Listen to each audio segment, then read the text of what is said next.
नमस्कार संसार एसएचजी को आम आपन को स्वागत करुछु। आज आम जानिबा देसी कुकुड़ार पालन संबंधी किसी तथ्य। आम विगत 6 मास है ये कुकुड़ा को पालन करुछु। यह आमर द्वितीय फेज रे पालन होउची। माने प्रथम फेज टी आमर पाखापाखि बाहरी गले सब कुकुड़ा किसी कुकुड़ा बिक्री हो गले आ किसी कुकुड़ा आम अंडा पर्पज रे रखीचु। ताको मध्य मु आगु देखैबे आपन को।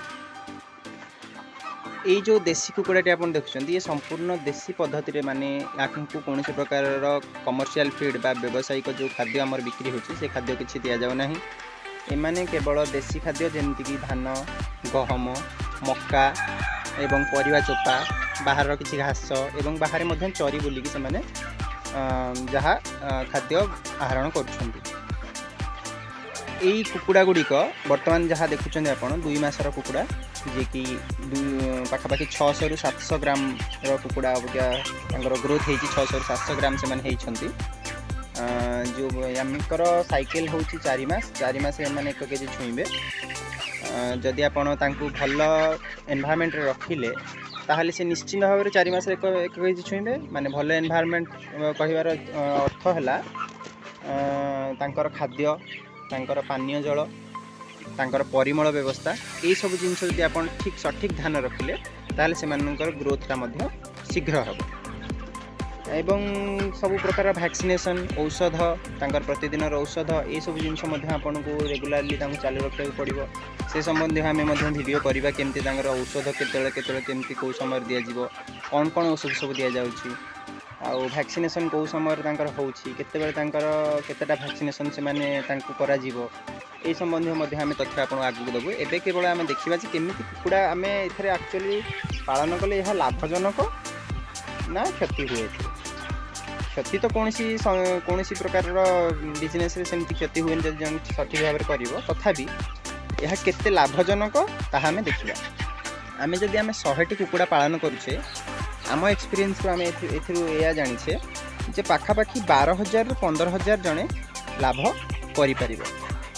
तेणु 100टी कुकुड़ा किंतु आपणकर मूल जो कैपिटल इन्वेस्टमेंट आम करुचे सी जी खर्च हम आपन जदि 200 बा 300टी कुकुड़ा करती से खर्चटी आपणकर कमिजे। तेणु जड़े जदि चाहिए 200 कुकुड़ारू अति कम 200 कुकुड़ारू आरंभ करें एवं 3 मास से भल 2 पैसा पाखापाखि 25,000 ରୁ 30,000 टंका पर्यंत से प्रॉफिट कमे पारे। धीरे धीरे से पुणी बढ़े पारे।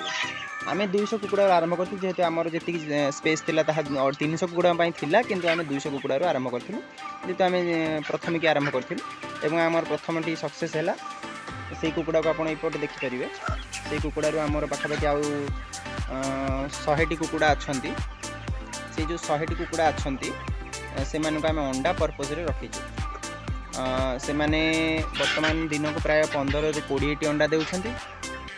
तांकर खाद्य तांकर डाएट अलग डाएट प्लान टी अलग अच्छी जेहेतु से अंडा पर्पज अच्छा तेणु तांकर डाएट प्लान अलग अच्छी तेणु से आम ये भाव में तार जाली दे अलग कर देइछु। आपन देखिपारे ये स्क्रीन रे केमती तार जाली देकी कुकुड़ा अलग कर दि जाइए। एबे आम आसी पहुँची बड़ कुकुड़ा पाखे जो गुड़िक आम प्रथम फेज रे बाहर थिले से गुड़िक प्राय गोटिक 1200 ରୁ 1400 ग्राम पर्यंत हो गले।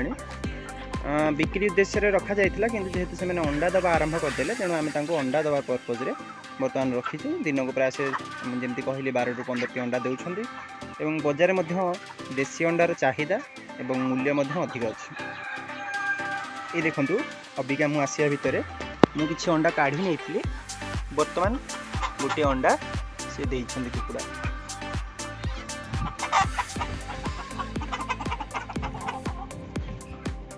कुकुड़ा पालन में मुख्यतः आम 3टी जिनस फोकस करवा जदि आम निश्चित भाव में सक्सेसफुल व सफलता आमको मिल पार। से 3टी जिनस है आमर प्रथम कथा है परिमल व्यवस्था। प्रथमटी तलटी आमर परिष्कार रहिबो जो फ्लोरटा सेटा परिष्कार रहिबो। खाद्य आपन तांको ए भली भाव में पात्र रे देबे तले भी दे पारिबे आपन कोनसी कार्पेट किंबा कोनसी दरी पाल बिछाई दे पारिबे किंतु से अधिक खाद्य नष्ट हम से आम यही पद्धति हिं खाद्यटा देवाटा सठिक ठीक उपाय से खाई पारे जी खाद्य रही एवं पानीय जल से भाव में आप देखते सेपटे छोट कुकुड़ा जमी पानीय जल व्यवस्था कर भाव में पानीय जल दि तेज आप देखिले केमती कुकुड़ा पालन होउछि देसी कुकुड़ा आगक विषय आहरी आम बहुत किसी तथ्य जाना आपंकर जब कौन प्रकार क्वेश्चन क्वेरी अच्छी आपड़ पचारि पारे कमेंट मध्यम आम आपन सब प्रकार तथ्य प्रदान करूँ जदि कौन भाई भौणी के इंटरेस्टेड थे यही देसी कुकुड़ा पालन में आमको जोगाजोग करें। धन्यवाद।